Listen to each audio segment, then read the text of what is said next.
আকেশরাজ forest থেকে বের হয়ে সেখানে সোজা চলে গেলাম রেজিস্ট্যান্স মিউজিয়ামটা ঘুরতে। আর যাওয়ার পথে দেখেন জায়গাটা কিন্তু বিশাল বড়, আর এই ফরেস্টটা বেসিক্যালি একটা নদীর ধারে। যেতে যেতে দেখলাম এখানে অনেকগুলো গোলা বারুদ কামানো রাখা, সেটা সেই আমলের যখন যুদ্ধ করা হইতো। বিশাল বড় জায়গা, সুন্দর একটা পার্কের মতো এরিয়া। হাঁটতে হাঁটতে যাচ্ছিলাম আর এখানে দেখলাম ছোটোখাটো একটা টিউলিপ গার্ডেনও আছে। বেসিক্যালি সামার টাইমে ইউরোপ দেখার মতো। উইন্টার টাইমে দিন অনেক ছোট হয়ে যায়, গাছের পাতা টাতা সব পড়ে যায়, বাট সামার টাইমে সব কিছু এত সুন্দরভাবে আবার নতুন করে গজায়, ফুল ফুটে, দেখতেই ভালো লাগে। যাই হোক, এই যে চলে আসলাম রেজিস্ট্যান্স মিউজিয়ামের এন্ট্রান্সে, সেই দিয়ে ঢুকে গেলাম। এন্ট্রান্সে ঢুকতেই এখানে অনেক ধরনের ছবি পাওয়া যায় আর অনেক বইটিও রাখা, যেটা অ্যাকচুয়ালি যুদ্ধের অনেক বইটই আছে এখানে, ফ্রি অফ কস্টে সেগুলো পড়া যায়। আর বেসিক্যালি বাংলাদেশে যারা মুক্তিযুদ্ধ জাদুঘর কিংবা মিলিটারি মিউজিয়াম ভিজিট করেছেন তারা সবাই এরকম কিছু ছবি টবি দেখতে পাবেন।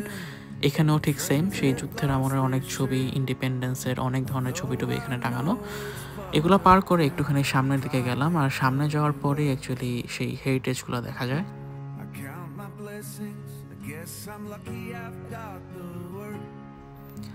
হাঁটতে হাঁটতে একটু সামনে যাওয়ার পরে সিঁড়ি পেলাম, আর সিঁড়ি দিয়ে নিচে নামলাম। বেসিক্যালি এই সিঁড়িটা দিয়ে আপনি নিচে নেমে পুরোটা ঘুরে তারপরে আবার সাইডের ওই পাশটা দিয়ে আবার উপরে উঠে একদম এক্সিটের দিকে আসতে হয়। সো এখানে আসার পরে দেখলাম সেই পুরোনো আমলের সাইকেল, অনেক ধরনের চিঠি, ছোট ছোট বুলেট বা অনেক কিছুই রাখা। আর এখানে এরকম ক্যাম্পের কিছু ডিজাইন করা, কারণ যুদ্ধের টাইমে যখন এই মিলিটারিদের ক্যাম্প করা হতো সেই ক্যাম্পের ডিজাইনগুলো এখানে রাখা। তেমন কিছু ছিল না ফার্স্টের দিকে। এরপর আবার একটু নিচের দিকে গেলাম, আর যাওয়ার পরে দেখলাম সেই সময়কার যুদ্ধের আমলে নীল নকশা বা এরকম ধরনের অনেক চিঠিপত্র রাখা। তো এটা হচ্ছে সেখানকার সোলজারদের জামা কাপড়, বুট, তারপরে অনেক ধরনের কন্টেইনার, তাদের ব্যবহার করা অনেক জিনিসপত্র এখানে রাখা ছিল।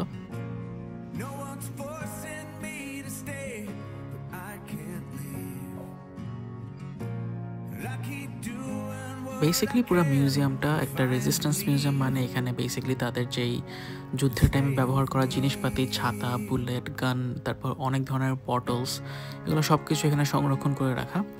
আর এটা হচ্ছে সেই সময়কার রেডিও ফ্রিকোয়েন্সির যেই মেশিনটা, সেটা অ্যাকচুয়ালি যারা টেলিকমিউনিকেশন ইঞ্জিনিয়ারিং নিয়ে পড়াশোনা করেছেন বা যারা টেলিকমিউনিকেশন ইঞ্জিনিয়ার তারা এটা খুব ভালো মতো বুঝবেন যে সেই আমলে যখন এত বড় বড় টাওয়ার ছিল না, তারা এরকম ব্রিফ কেসে করে এসব যন্ত্রপাতি দিয়ে তারা একজন আরেকজনের সাথে কমিউনিকেট করতো।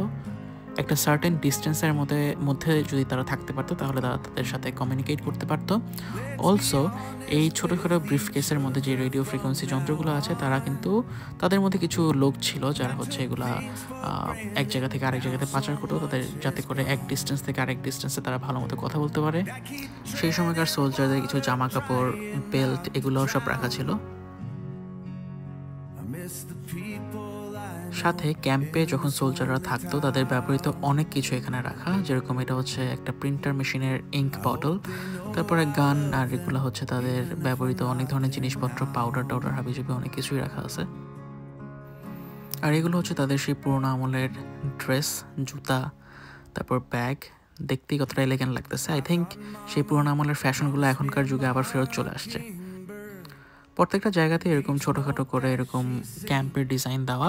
এই ক্যাম্পটা বেসিক্যালি জার্মানি, পোল্যান্ড, তারপরে চেক রিপাবলিক, স্লোভাকিয়া, সেই টাইমে যে ক্যাম্পগুলো করা হয়েছিল সেই ক্যাম্পের একটা ডিজাইন এখানে দেওয়া।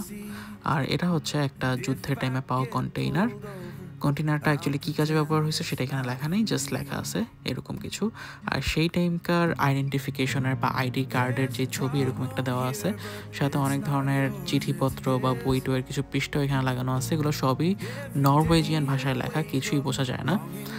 সাথে এরকম সেলের মধ্যে থাকা কিছু জিনিসপত্র, যে একজন আরেকজনের সাথে যোগাযোগ করার জন্য বা ট্রেস পাসিংয়ের জন্য যে কিছু জিনিসপত্র তারা নিজের হাতে বানাইছিল সেগুলো এখানে রাখা, প্লাস কয়েদিদের ইউনিফর্মও এখানে টাঙানো আছে। সেই সাথে সেই সময়কার কয়েদিদের হাতে লেখা কিছু চিঠিও এখানে আছে, যেটা একদম ল্যামিনেটিং করে এখানে রাখা আছে। প্লাস নিচে একটা বয়ামের মধ্যেও দেখলাম যে কিছু ফর্মুলা দিয়ে যাতে পেপারগুলো নষ্ট না হয়ে যায় এই চিঠিগুলো এভাবে রেখে দেওয়া আছে। কিছুই পড়া যাচ্ছিল না, সবগুলোই নরওয়েজিয়ান ভাষায় লেখা, বাট বেসিক্যালি সেটাও একটা মেমোরি আগেরকার দিনের কয়েদিদের। সবচেয়ে প্যাথেটিক ব্যাপার হচ্ছে এই নরওয়েজিয়ান সোলজার্সরা তারা নিজেদের দেশেই বেসিক্যালি বন্দি হয়েছিল, বিকজ বিভিন্ন দেশ থেকে আসা শত্রুরা তাদের দেশে ক্যাম্প করছে, মানে নরওয়েতে ক্যাম্প করে নরওয়েজিয়ান মিলিটারি বা সোলজারদের ধরে ধরে সেখানেই বন্দি করে রাখছে। এবং তাদের মধ্যে নাম্বার 1 ছিল জার্মানরা, বেসিক্যালি হিটলার বাহিনী, যারা আসছিল নরওয়েতে দখল করার জন্য এবং নরওয়েতে ক্যাম্প করে তারা নরওয়েজিয়ান সোলজারদেরকে ধরে সেখানে মেরে ফেলছে বা কয়েদি করে রাখছিল। আগেকার সময়ে কয়েদিদের মৃত্যুদণ্ড দেওয়ার জন্য সবচেয়ে ফেমাস মেথড ছিল ইলেকট্রিকিউশন, আর একদম এক্স্যাক্টলি একটা ইলেকট্রিকিউশনের যন্ত্র এখানে রাখা এবং সাথে একটা ডামি হিউম্যান স্ট্রাকচারও দাঁড় করানো, যে এইভাবে তাদেরকে মারা হতো। বাট উপরে যে মেশিনটা আছে সেটা কিন্তু একদম রিয়েল মেশিন, যেটা সেই সময় ইউজ করা হয়েছিল।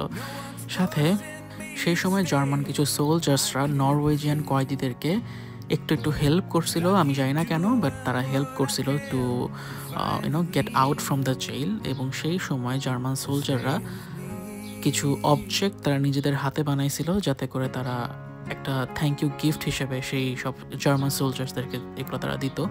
সো এগুলোই কিছু এখানে রাখা, সাথে এখানে একটা প্রিজনার লিস্টও আছে। সে সময় কয়েদিদের ব্যবহৃত অনেক জিনিসপত্র এখানে রাখা ছিল, অনেক ধরনের চিঠি, হ্যান্ড নোট, সব কিছু এখানে রাখা। বেসিক্যালি এই জিনিসটা প্রেজেন্ট করার একটা মূল উদ্দেশ্য যে একটা ভূখণ্ডকে রক্ষার জন্য যে এত এত মানুষ ত্যাগ স্বীকার করে গেছে, তাদেরকে যাতে আমরা টেকেন ফর গ্রান্টেড না নেই। সেই সময় ফরেন কিছু রিডিং ম্যাটেরিয়াল যেটা নরওয়েতে স্মাগল করা হয়েছিল সেগুলো এখানে রাখা আছে। আর সেই সাথে তখন সোলজার্সদের যে ক্যাম্পটা ছিল সেই ক্যাম্পের মধ্যে ব্যবহৃত কিছু জিনিসপত্র, যেরকম কিছু হাঁড়ি পাতিলা, বয়াম বা ওয়াইনের বোতল, তারপর চাকু, ছুরি, রান্নাবান্নার কাজে যেগুলো ব্যবহার করা হতো, কিছু ব্ল্যাঙ্কেট, এগুলো এক্স্যাক্টলি সেমভাবে এখানে রাখা। জায়গায় জায়গায় এখানে অনেক কিছুই রাখা, সেই সময়কার স্মৃতিবহ অনেক জিনিসপত্র। আর একটু উপরে ওঠার পরে অলমোস্ট যখন এক্সিটের দিকে যাচ্ছিলাম সেই টাইমে দেখলাম যে এখানে অনেকগুলা বন্দুক রাখা। আর বারবার মনে হচ্ছিল যে এতগুলা বন্দুক যেগুলো যুদ্ধের টাইমে ইউজ হয়েছিল, না জানি কতগুলা মানুষ মরছে এই বন্দুকের গুলি খেয়ে।